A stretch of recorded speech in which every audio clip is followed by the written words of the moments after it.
All right, so David Brooks, in his book, The Road to Character, reports on a shift that we are seeing in our culture. And this isn't a new shift. It's actually been happening over the past 6 or 7 decades. And it's a shift that we're seeing from a culture of humility, a culture where we were kind of all in this together, to a culture where it's all about me. It's all about individuals. And we've been seeing this shift pick up over the past several decades, and now we're in a culture that encourages people not to think humbly of themselves, but to think highly of themselves. And for an example, David gives between 1948 and 1954. So many decades ago, psychologists asked more than 10,000 adolescents. They asked more than 10,000 adolescents if they considered themselves to be a very important person. So 10,000 adolescents were polled, and in 1948 to 1957, only 12% said that they thought they were an important person. 12%. Now, that same question was asked in 1989, about 4 decades later, and 6.5 times as many answered that they felt they were a very important person. 80%. 80%, 30 years ago, 80% of adolescents felt that they were a very important person. And this has continued to grow and grow and grow. We are a culture that's becoming more and more and more centered on ourselves. And to judge this shift, psychologists have this thing called the narcissism test. Narcissism test.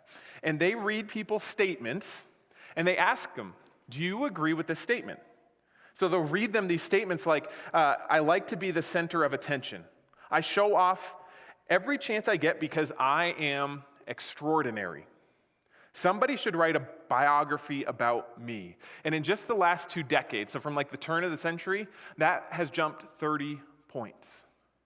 We're becoming increasingly infatuated with ourselves. 93% of young people score higher today on that narcissism test than they did at the turn of the century 20 years ago. And the largest gains, I think this is interesting, the largest gains have been in these 2 statements. I am an extraordinary person, and I like to look at my body. Those are the 2 largest things that most people are agreeing with today. We're surrounded by an entitled people, aren't we? We're surrounded by selfish people. My guess is we could probably stop here, and we could all probably share some stories of entitled people we've encountered, couldn't we? At line at Starbucks, in the grocery store, that person that went off the handles at the airport. You've probably seen some entitled people that think they should get their way in every single thing. Because we're an entitled culture. But this isn't something I want to point the finger at. This is something I want to look in the mirror for. Because my guess is if you're like me, you're probably a little bit more entitled than maybe you care to admit, right? I mean, surely it's not just me. I'm an entitled, I'm a selfish person. And if I'm honest, I see that all the time.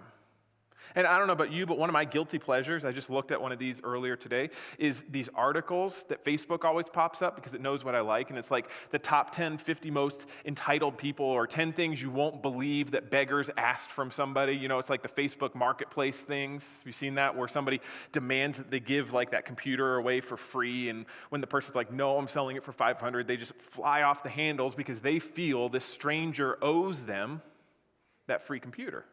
It's one of my guilty pleasures. But the reality is, while I like to point the finger at those people, I got a little bit of that attitude going on in myself.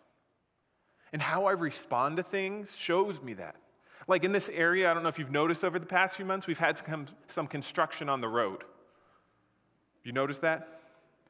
And every time I have to wait longer and longer to get to where I'm going, I think to myself, don't they know I have someplace to go? Don't they know I have someplace to be? I mean, how dare they schedule like 5 different construction projects on the roads in our area when I have things to do? And I know you all are thinking that way because I read the Facebook Johnstown, Milliken discussion things, and everyone's also freaking out about all the construction because they're inconvenienced that somebody would dare fix a road when they have a place to go. Right? We're all entitled people. We think the world revolves around us. We think the best life, the good life, is found when we get our way, when everything goes according to plan how we want it, because we're selfish and we're entitled and we're increasingly becoming more and more that way. And listen, I can be a selfish person, and my guess is you can too. And when we look around our society and our culture, we see that becoming more evident. But I don't just want to point the finger out there. I also want to look in the mirror and see if that's true of us as well.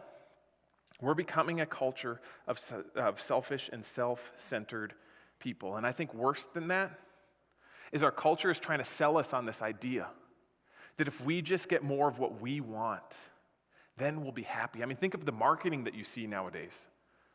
Everything is tailored to you, from music playlists to the phone you want, to the car you want. Everything is perfectly tailored to you. I mean, down to the toothpaste, right? If you walk down the toothpaste aisle recently, there's like 500 different options so you can get exactly what best fits you. Everything's all about us, and culture is trying to tell us, is saying that if we just get everything how we want, when we want, the way we want, the time we want, then once that happens, then we will be happy. Once that happens, then we will be happy. But how's that working out for us? Because culture tells us that once that happens, once everything goes our way, then we'll be happy. But is that really working out so well? Because it seems to me culture's not gotten happier over the years. It's gotten more and more miserable. It's almost like the more self-centered we've got, it didn't bring a good life. It brought destruction. It brought misery. Because I don't know about you, but I've never seen somebody that freaks out over something going their way. I've never seen that person be very happy. They always seem pretty miserable. You see, I think this entitlement, this self-centeredness that our culture is kind of going further and further into, I don't think that leads to a good life. I think it destroys our life. And that's what we're going to see in this passage that we're going to look at. We're going to look at the story that Jesus tells. And really what the story is it's the warning and an encouragement about what happens when we lead a life that centers solely around us. And I think it's the perfect story for what our culture and what our society is heading into today. And it's called the parable of the rich man and Lazarus. And it's found in Luke chapter 16. I encourage you to turn there on your phone or in one of the Bibles we have in the back. And we're going to look at this story. And it's found in this middle of the section of Scripture where Jesus is teaching the disciples. But what we know are on the edge of the disciples, there's the Pharisees, the religious leaders, the people that Jesus never really seemed to get along with. And they're kind of on the edge, kind of listening in, and they're not really liking what they're hearing. You see, the Pharisees are still kind of ticked off at Jesus because if you remember back in Luke 15, Jesus told this story called the prodigal son. We looked at that 2 weeks ago, and if you missed that, you can go to our website to watch it or follow us on your favorite podcasting app to listen to it on your way to work. But Jesus told this story that kind of pointed out some ugly truths about the religious leaders. And they're still kind of mad about that. They're still mad about what Jesus did, that they were kind of the butt of the joke of this story. Now, Jesus is going to launch into this parable. And again, it's kind of pointing the finger at some of what is going on in the Pharisees, because the Pharisees, the religious leaders, they're kind of like us. They wanted the world to revolve around them. They wanted things to go their way. In fact, they felt they deserved it. They earned it. That things should go their way because they were better than everybody else. And so Jesus tells this story to warn them and for us today of what will happen if we continue to live this life. And he's going to tell this story of life and what happens after death. And many will read this parable and they think it's about heaven and hell, but it's really not. What this parable really is about is our attitude here on earth. So let's dive in. We're going to be in Luke 16, and we're going to start in verse 19. There was a rich man who was dressed in purple. Pay attention to these details. Purple and fine linen, and lived in luxury every day. And at his gate was laid a beggar named Lazarus, covered in sores and longing to eat what fell from the rich man's table. Even the dogs came and licked his sores. So this story, as it sets up, is all about these two people and the contrast between them. On one hand, you have the rich man, and on the other hand, you have Lazarus. And pay attention to the details. He was dressed in purple. Purple, back then, there wasn't like all these artificial dyes. Purple was like a really hard color to get. So if you ever heard purple's royal, it's because it was so hard to get that only the ultra-rich could get it. So this guy has it all. He's dressed in fine linen, not just fine linen, but purple fine linen. He has it all. He lives in luxury every day. He has a table full of food. And we start seeing these details. Then not only does he have this life of excess, it's at the cost of this other guy and other people. He's living this way off the backs of others. He's not living generously. He's keeping it for himself. He's not giving, even though he has a ton. He's not giving to this beggar who's at his gate. Rather, he forces Lazarus, the beggar, to eat the scraps that fall off. See, on the one hand, you have this guy who has it all, except for one thing. Do you notice the one thing he doesn't have in the story? It's a name. Lazarus, in contrast, has nothing, but God gives him a name. I think he's pointing to his heart, because even though some people in this world have been forgotten about, even though some people we look right past, God doesn't look past them. God notices them. God gives them a name. God didn't forget about Lazarus, but he doesn't have anything in this life. And look at what he has. He has nothing. He has no food. He eats the scraps on the ground. He's covered in sores. He begs at the gate. He's hoping to eat those scraps. He has nothing except a name. So this story is about this contrast of these two different people, the rich man and Lazarus. One who had it all and one who had nothing. And if you've read many of Jesus' parables, you know that after the setup of the story, there comes a twist, a reversal of fortunes. And that's what we're going to see next in verse 22. It says this: "The time came when the beggar died, and the angels carried him to Abraham's side. The rich man also died and was buried. In Hades, where he was in torment, he looked up and saw Abraham far away with Lazarus by his side." So men both die. They both pass away. And there's even considerable contrast in their death. The rich man is buried, undoubtedly anointed with oil, carefully wrapped in linen and laid carefully in a nice tomb. The Lazarus, it's okay to assume, because normally what you did with somebody that's poor like that, you'd go throw them in the city dump and let them burn.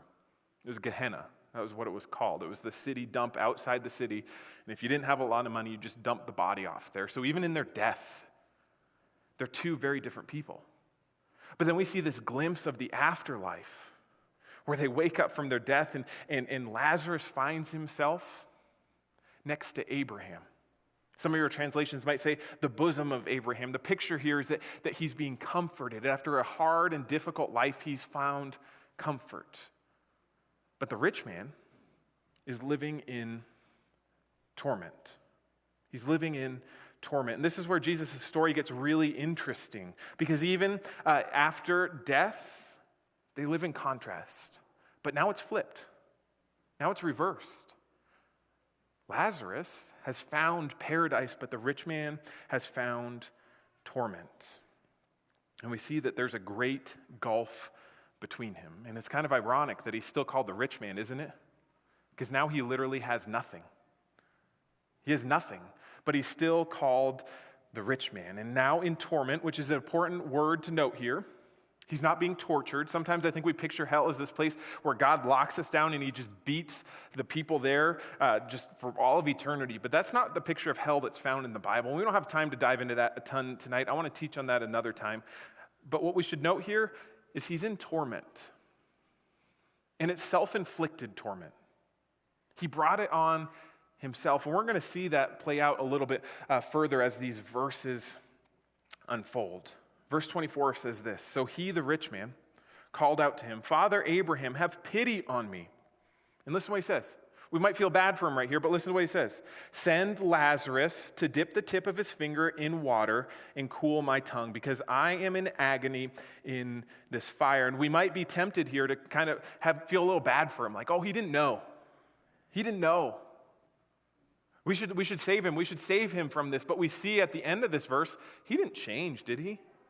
I mean, his whole life His whole life, he's lived off the backs of people like Lazarus. And even in his death, when he's in agony, he's not asking to be saved from his agony. He's asking for what? Lazarus to come, leave paradise to serve him, to help him. Even in death, he has not learned. And this might seem kind of like a strange request, but his intent is crystal clear. He still thinks he's above Lazarus. He still thinks he's above him, and he still wants Lazarus to come to him to serve him. You see, the rich man, what he thinks the good life, joy, peace, he thinks the good life is found when the world revolves around him. He lived his entire life like that. He built his wealth, he built his life off people serving him and doing exactly what he wants. And even in death, even in agony, he wants the same thing. He wants people to serve him. He thinks the way out of this hell that he's in is found when people come to him and serve. He's unwilling to admit that maybe he's not the center of the universe, and he's wrong in assuming that the good life is found when things center around you. And again, it's easy to point our finger at him. It's easy to point our finger at people who act that way, but let's turn the mirror around. Because maybe you're like me and you have some of that same attitude in yourself. You have some of that same mindset in yourself that sometimes we think the good life is found when we center everything around what we want. And in this story, even in his judgment, even in his misery, the rich man doesn't show any remorse. He's selfish even in death. And now Abraham responds to him in verse 25.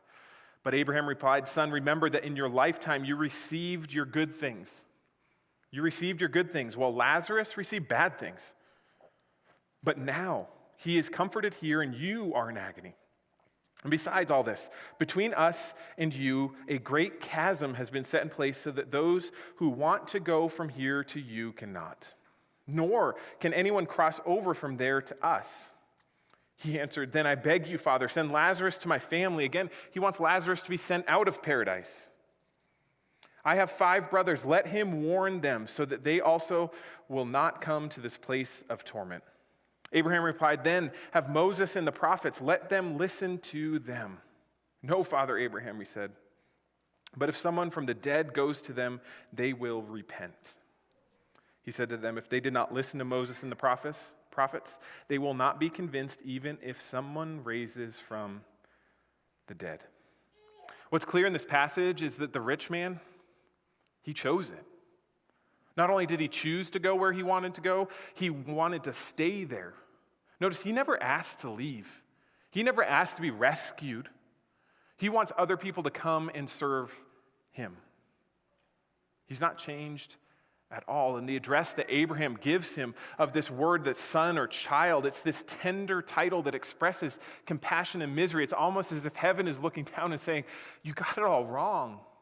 The good life isn't found when you center everything around yourself. That leads to destruction. That leads to torment. That leads to death. You're going about this the wrong way. The good life is found in something else." And you see, we often think of hell as a place that God casts people because he's angry with them. We think it's a place where their punishment is from this external source that's torturing them. But really, hell is about a place of self-torment. It's full of people who want it all about themselves, and they refuse to accept that maybe the world doesn't revolve around them. And many people reading the story of the rich man and Lazarus assume this picture Jesus is painting is of hell, and it's all about hell, but really it's a warning about how we live our lives here today. It's about how we live our lives here today, because in Jesus' story, the rich man wasn't thrown in hell because he didn't believe. He found himself there because he allowed himself to go there, because he made everything about himself. And he found himself there because of the way he treated others, specifically Lazarus. God wasn't the one locking him up. He locked himself up. The lock wasn't on the outside, the lock was on the inside. His choices to build his life off the back of others, his choices to live a self-centered life brought him to where he found himself, and that still happens today. happens in your life and my life. When we choose to try to center everything around ourselves, when we feel entitled, when we make the world revolve around us, it doesn't lead to a good life. It leads to destruction. It leads to misery. And we can find ourselves in this place of torment inside of ourselves. Because you know what? I've never met an entitled person that wasn't miserable. Never met a selfish person that wasn't miserable. Because getting everything you want doesn't equal a good life. It doesn't bring happiness.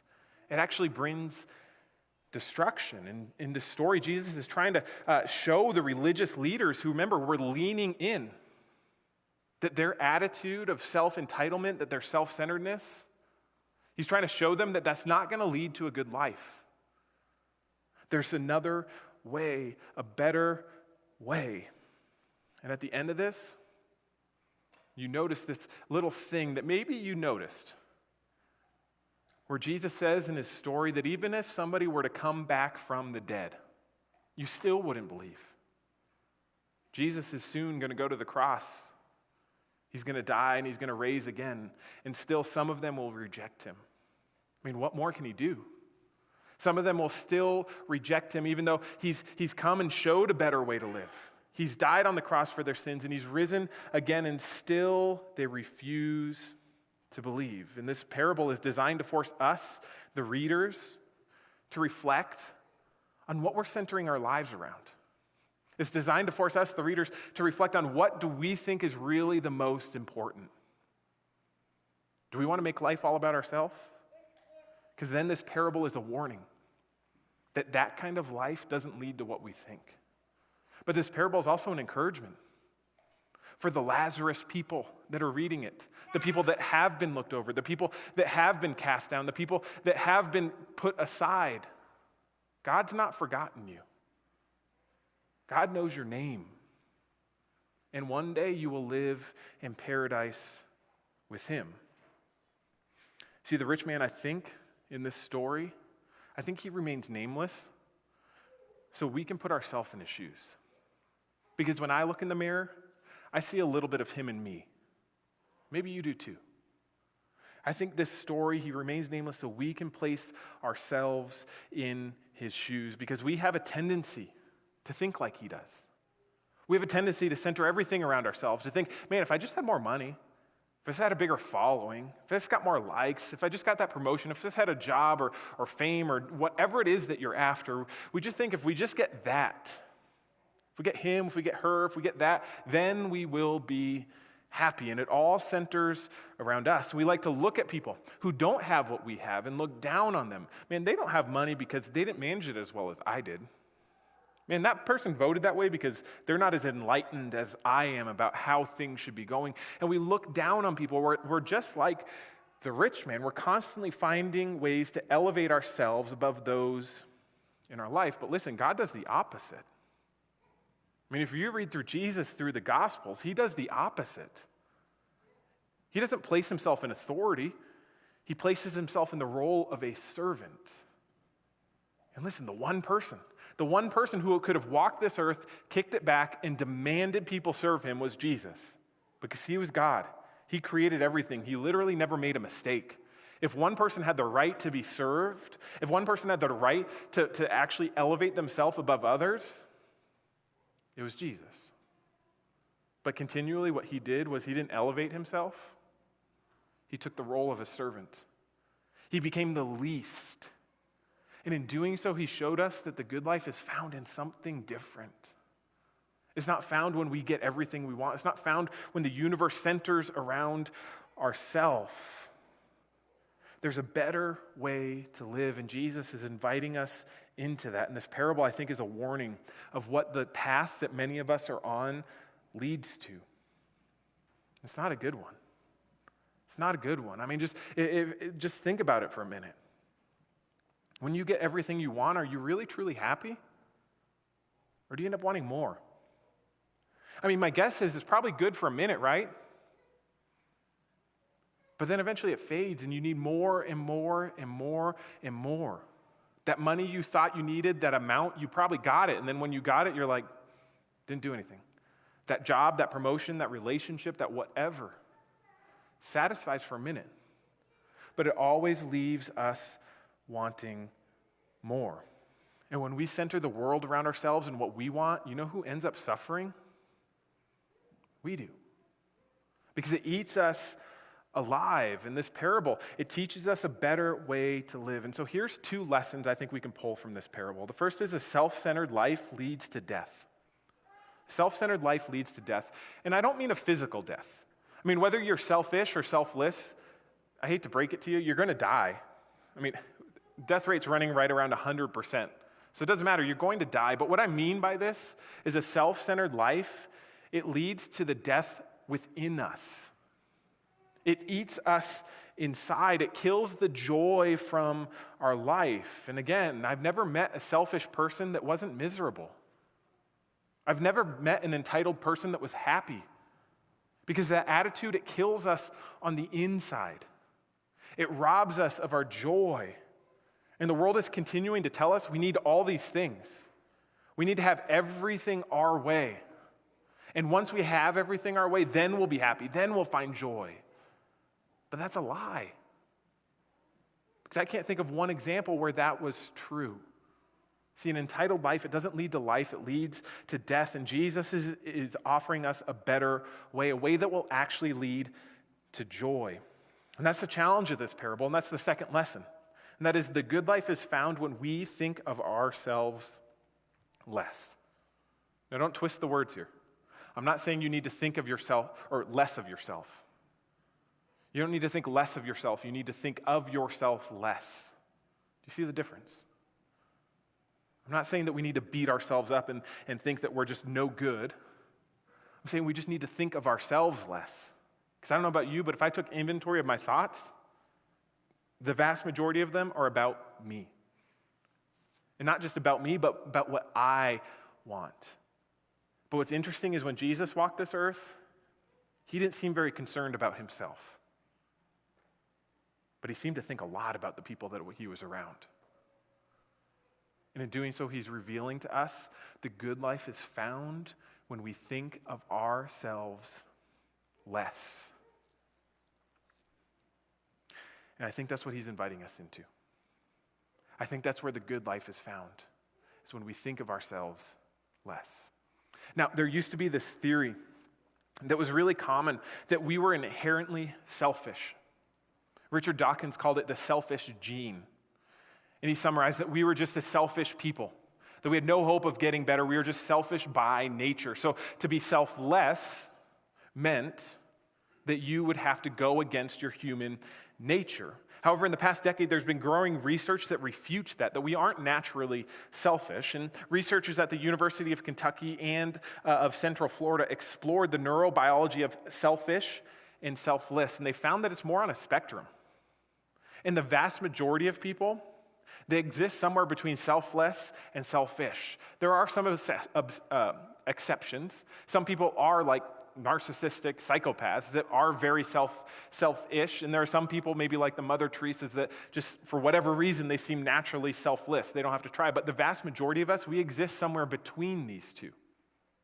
And they found what causes you to drift towards one or the other is your circumstances.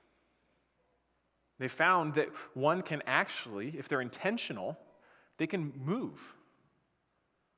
That we exist on the spectrum and we're not just somewhere and we're set, but rather we can actually become more selfless if we are intentional. And see, I think it's actually possible for us to move between these extremes. I think we're actually capable. We're not stuck where we are. It's not in our human nature to naturally be selfish. We can actually move into this life that God is inviting us into. I think that's what he's inviting you into. He's saying, listen, if you're tired of going after what the world has to offer, if you're tired of being disappointed, if you're tired of not finding joy in those things, if you recognize the lies that this culture tells you, that if you just make everything about you, if you get everything you want in the way you want, if you recognize that's a lie that leads to destruction and not life, then Jesus is saying, I have a better way for you. I have a better way for you. And that's found when you recognize the world doesn't revolve around me, it doesn't revolve around you, but it revolves around God. And the best life is found when we recognize that and we listen to what he says is best. The best life is found is when we think less about ourselves and we think more about the people around us. Because that's what Jesus did. And he's inviting us to think about the people around us more. So the question from this parable is, will you do it? Will you think less of yourself? Will you pay attention to the people around you? Will you show concern for what they're going through? Will you admit that maybe you don't have all the answers? That maybe that direction in life wasn't working out so well for you? And will you correct the direction and listen to what God says is best and start focusing on the people around you?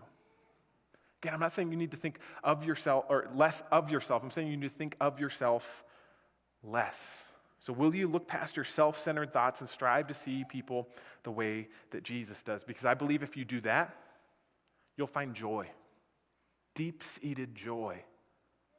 And not only that, I think you'll make an impact. Because I've never seen a story that was written about a selfish, entitled person. At least not that stayed that way. Every good story has a character that was selfless, that gave of themselves. That's what makes the biggest impact. And so I believe if you live this kind of life, not only will you find joy, but you'll make an impact on people around you, because this world is full of entitled people that are all about themselves. And you know what stands out? A person who's all about others. That's the person that makes a difference. That's the person that makes an impact. And so God's inviting you into a life of joy, but also a life of meaning. So my challenge for you this week is to think less about yourself. Let's pray. Dear God, we thank you. We thank you that you thought of us, that you remembered us, that you didn't forget about us. God, I pray that we might be a people that thinks about ourselves less, that centers our world not around us, but around you. God, I pray that when we do that, we might find the joy that you've promised us. And God, I pray that we also might step into the story that you have for us and make an incredible impact on those around us. We thank you and praise you in Jesus' name. Amen.